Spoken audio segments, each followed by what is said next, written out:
I've always believed that love, when it comes, doesn't announce itself with clarity. It sneaks in through the cracks, disguising itself as something ordinary until you look back and realize it has already rewritten your life. That's how it was with her, with Rachel. Even now, years later, when I try to explain what happened, I find myself pausing at the beginning, searching for the exact point where infatuation turned into devotion, and devotion turned into destruction. When I first met her, she wasn't extraordinary in the way most men describe the women who undo them. She wasn't the loudest laugh in the room, nor the one who seemed to command attention effortlessly. No, Rachel was subtler than that. She carried herself like someone who knew the weight of secrets and wore them like perfume. The first time we spoke, at a friend's gallery opening, she asked me what I thought of the art, and though I rambled on about brush strokes and abstraction, her eyes never left mine. It was as though she was studying me, not my words, and I didn't realize until much later how dangerous that kind of attention could be. We began with long conversations, the kind that stretched past midnight, both of us clutching half-empty glasses of wine we forgot to finish. She told me about her childhood in fragments, never quite a full picture, but enough to make me want more. I foolishly gave her everything, stories of my failures, my hopes, the scars I carried from relationships that had withered into bitterness. She listened with such intensity that I felt seen in a way I hadn't for years. Our relationship moved quickly. Within weeks, she was in my apartment more than she was in her own. She left pieces of herself everywhere, her scarf draped over a chair, her perfume lingering on my pillows, a book half-read on the nightstand. It felt like a slow and deliberate invasion, but one I welcomed with open arms. I thought this was what intimacy was supposed to be, two lives blending seamlessly into one. But even in those early days, shadows slipped into the light. Rachel had moods that shifted suddenly without warning. One evening we were laughing over a bottle of red wine, and the next she was staring out the window, her face drained of color. When I asked what was wrong, she'd smile faintly and murmur, "Nothing, don't worry." I told myself it was stress or exhaustion or ghosts from her past. I didn't push.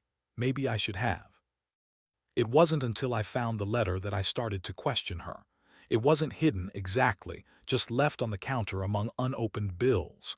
The envelope bore no return address, only her name in elegant handwriting. I don't know why I opened it. Maybe some instinct knew I was already being deceived. Inside was a short note. "Meet me Tuesday, same place. Don't bring him." I didn't confront her immediately. Instead, I watched her carefully, noticing details I had overlooked before. The way she guarded her phone, the abrupt changes in her schedule, the excuses that didn't quite align. A part of me screamed that I was overreacting, that love required trust. Another part whispered that I was standing on the edge of something I couldn't yet see. That Tuesday, I followed her. I told myself I was only seeking reassurance, that once I saw where she went, my doubts would vanish. But when I trailed her through winding streets to a small, dimly lit cafe across town, and saw her sit across from a man I'd never met, someone older with sharp features and an air of authority, my stomach clenched. Their conversation was low, their faces close, her hand briefly touching his before pulling away. I didn't storm in. I didn't demand answers. I stood outside in the cold, watching through the glass, feeling as though the world had shifted beneath me. She returned home hours later, smiling faintly as if nothing had happened, curling up beside me in bed, whispering good night as though betrayal weren't clinging to her like a second skin. That night I couldn't sleep. I lay awake, staring at the ceiling, replaying every moment of our relationship with new suspicion. I realized how little I truly knew her.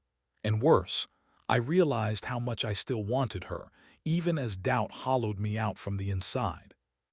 It was the beginning of an unraveling I couldn't stop, no matter how much I tried. In the days after I saw Rachel in that cafe, I told myself I would confront her, demand an explanation, refuse to let suspicion corrode what we had built. But confrontation is never as simple as we imagine in our minds. Each time I looked into her eyes, each time she smiled as though nothing were wrong, my resolve faltered. I wanted desperately to believe her, to cling to the illusion that love could silence doubt. Instead of confronting her, I became an observer. I tracked her movements in small, secret ways. When she left her phone unattended, I checked her messages. They were maddeningly ordinary reminders, brief exchanges with friends, nothing incriminating. But I noticed patterns. Nights she disappeared without explanation, phone calls taken in another room, sudden headaches or urgent errands that whisked her away. She was clever, I'll give her that. She knew how to conceal the truth without ever telling a lie. The sketchbook appeared during one of those absences. She left it on my desk by mistake, or perhaps intentionally, I'll never know. At first glance, it seemed filled with aimless scribbles and abstract drawings. But when I flipped through, I noticed recurring images. A man's profile rendered again and again, the same sharp features as the one I'd seen in the cafe. Below one sketch was a single phrase written in her delicate handwriting. "He always finds me." That discovery unsettled me more than anything else. Was she afraid of him, or bound to him by something darker? I wanted to ask her, but fear held my tongue. What if she admitted everything and I couldn't bear it? What if she denied it and made me feel insane? Silence, in its twisted way, felt safer. One night weeks later, she returned home later than usual. Her hair was damp from the rain and her eyes were red-rimmed. I asked if she was all right. She kissed me quickly, murmured something about a rough day, then vanished into the shower. When she emerged, she seemed lighter, smiling again, as if washing away whatever burden she carried. I wondered how much of her life existed beyond my reach. The breaking point came unexpectedly. We were at dinner with friends, laughter filling the room when Rachel excused herself to take a call. I didn't mean to follow, but I did. I found her in the hallway, voice low, urgent. "No, not tonight," she was saying. "He's here, I can't." Her eyes darted nervously before she hung up. When she turned and saw me, her face froze for a fraction of a second, long enough for me to know the truth had slipped from her grasp. We drove home in silence. I gripped the steering wheel until my knuckles whitened. Finally, I asked, "Who was that?" My voice trembled despite my effort to stay calm. She stared out the window. "Just a friend," she whispered. "Don't lie to me," I snapped, harsher than I intended. Her eyes filled with tears, but she didn't speak. She didn't deny, didn't explain. The silence between us roared louder than any confession could. That night I left our bed and slept on the couch. I stared into the darkness, replaying her words, her tears, the sketches, the cafe. Doubt had become certainty, and certainty had become torment. Still, I couldn't bring myself to leave her. Love, in its cruelest form, is a chain we tighten around our own throats. The next morning, she acted as though nothing had happened. She made coffee, hummed softly, kissed my cheek before leaving for work. I watched her walk out the door, feeling as though I were watching a stranger slip into a life I no longer understood. I began following her again, more deliberate this time. I tracked her to unfamiliar neighborhoods, saw her enter buildings whose doors I couldn't cross. I lingered in shadows, a man transformed into a spy in his own life. Every discovery deepened the ache inside me, but still I clung to her, to the possibility that there was some explanation that would make it all bearable. One evening, after trailing her to a quiet riverfront, I saw her meet the man again. They stood close, speaking urgently, her hands gesturing as though pleading. He remained cold, unmoving, his expression unreadable. At one point, he reached into his coat and handed her something small, wrapped in brown paper. She tucked it quickly into her bag, glancing over her shoulder with unease. My heart pounded as I realized this wasn't simply an affair. Something larger, more dangerous, was entwined with her lies. I wanted to rush forward, to demand answers right then. But fear, of him, of the truth, of losing her entirely, held me back. I turned and walked away into the night, carrying with me the crushing knowledge that the woman I loved was entangled in something I might not survive if I entered too deeply. And yet, despite it all, I knew I wouldn't let go. Not yet, maybe not ever.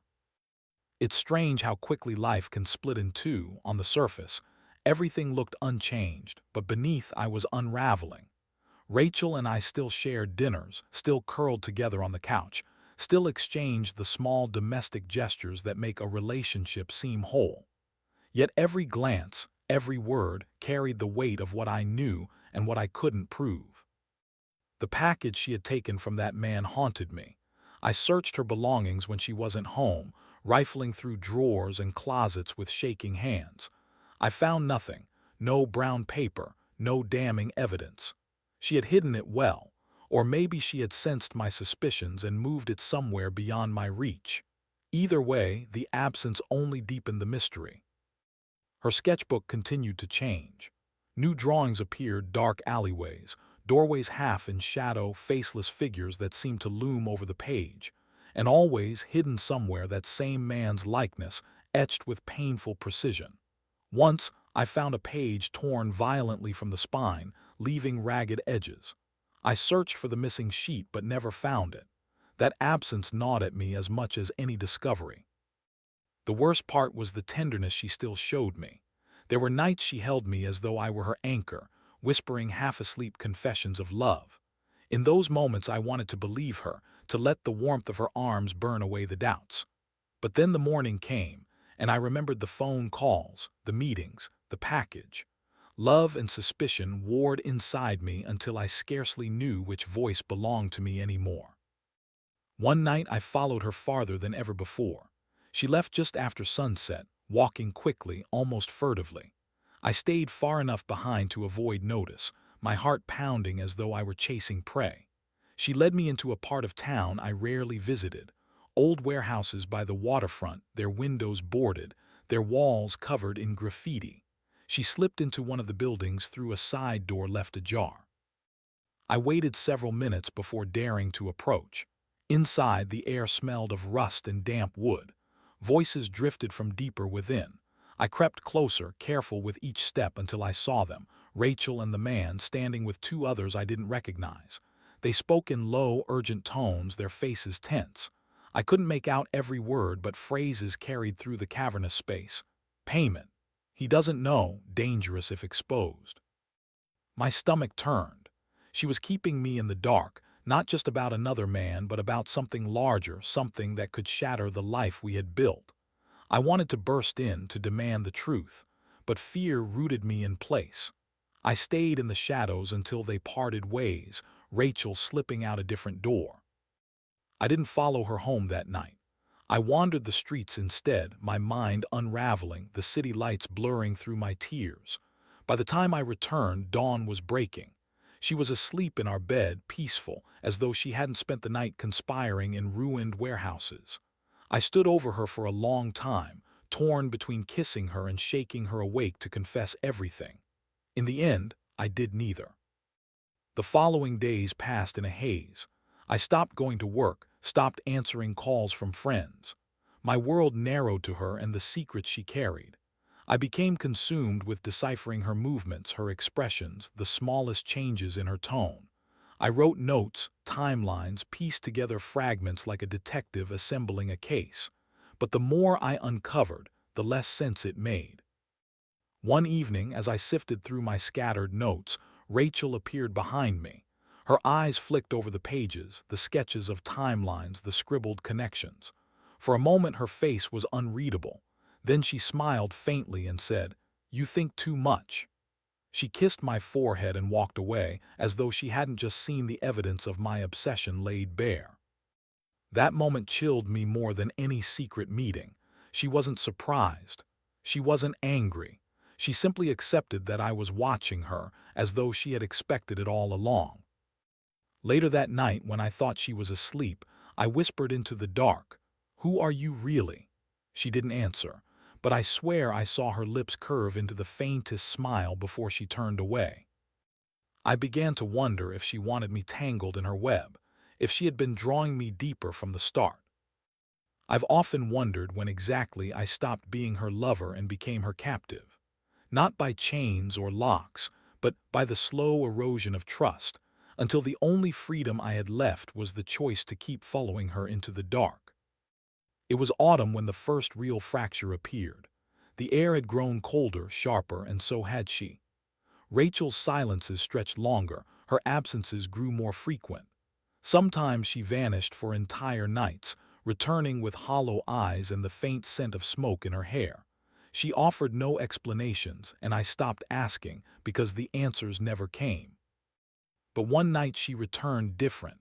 Her clothes were torn at the sleeve, and her hands trembled as she tried to light a cigarette. I had never seen her smoke before. She cursed under her breath when the match broke.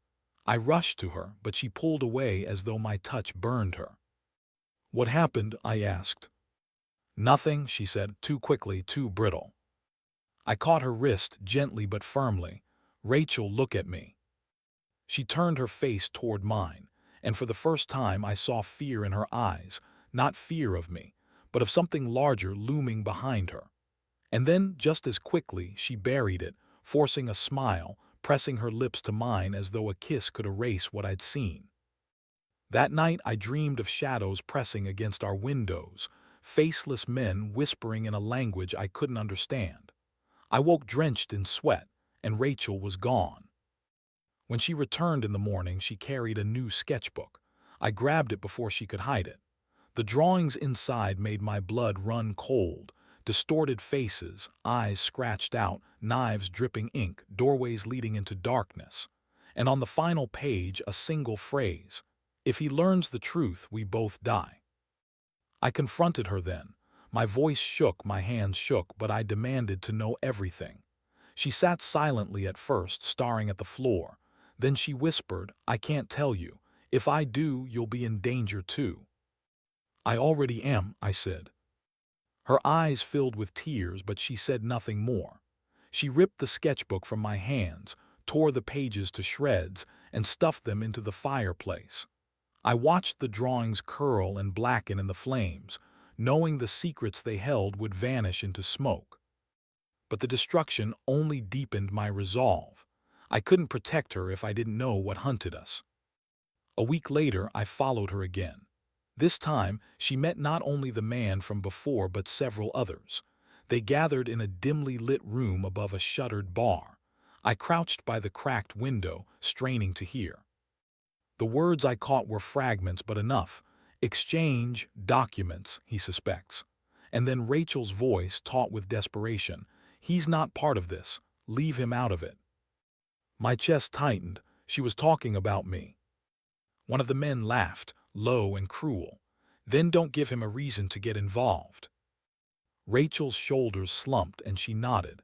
In that moment, I realized she wasn't a conspirator by choice. She was trapped, bound by something I didn't understand. When the meeting ended, I stumbled back home, my mind spinning. She was lying to me, yes, but maybe to protect me. Yet if she was protecting me, why did she never trust me enough to tell the truth? The next day she found me sitting on the edge of our bed, staring at the floor.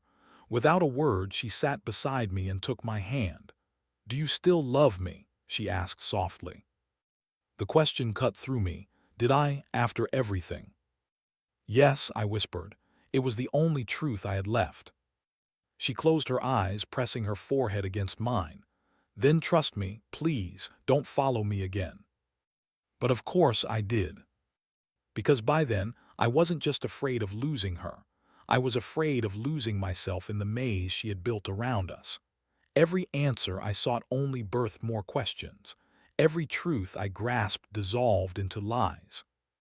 And the more I tried to uncover her secrets, the more I wondered if Rachel had been right all along. Maybe the truth was the one thing I couldn't survive. The night everything collapsed began like any other. Rachel kissed me on the cheek, whispered that she'd be late, and slipped out the door with her coat clutched tight around her. But something in her voice lingered, a tremor, a farewell buried in routine.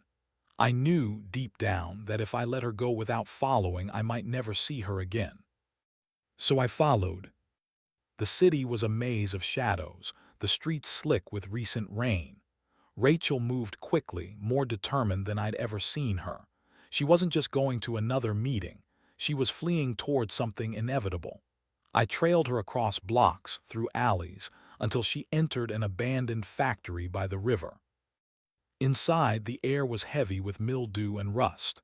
Dim lights flickered overhead and voices echoed from deep within. I crept forward, hiding behind broken machinery. What I saw will never leave me. Rachel stood at the center of the room, surrounded by the man I had seen so many times and three others. On the floor between them lay a briefcase, its clasps undone, papers spilling out. Maps, names, photographs, secrets. I didn't understand the details, but I knew they carried weight, the kind that destroyed lives. One of the men slammed his fist against the wall. "You're late." Rachel's voice trembled, but she held her ground. "This is the last time. I'm done after this." The man sneered. "You don't get to be done." I wanted to burst out, to pull her away, but fear pinned me where I crouched. Then the man opened the briefcase wider, pulling out a photograph. My blood froze. It was of me. Rachel snatched it from his hand, her voice sharp with panic. "Leave him out of this. He knows nothing." The man's reply was a slow, cruel smile. "Then why's he been following you?" Rachel stiffened. I felt my breath catch, realizing I'd been seen, tracked, maybe even allowed this far. The air seemed to thicken as the men scanned the shadows, hunting. She turned suddenly, her eyes locking onto mine through the gloom. For a heartbeat, the world stilled. She didn't call me out, didn't betray me. Instead, she whispered so softly I barely heard, "Run." But I didn't. I stepped from hiding, my legs trembling. "If you're going to hurt her," I said, my voice breaking, "you'll have to go through me." The room erupted in chaos.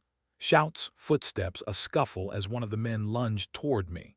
Rachel shoved him aside, pulling something from her coat, a small pistol I never knew she owned. She leveled it at them, her hands shaking. "Stay back," she cried. The man laughed, taking a step closer. "You won't use it."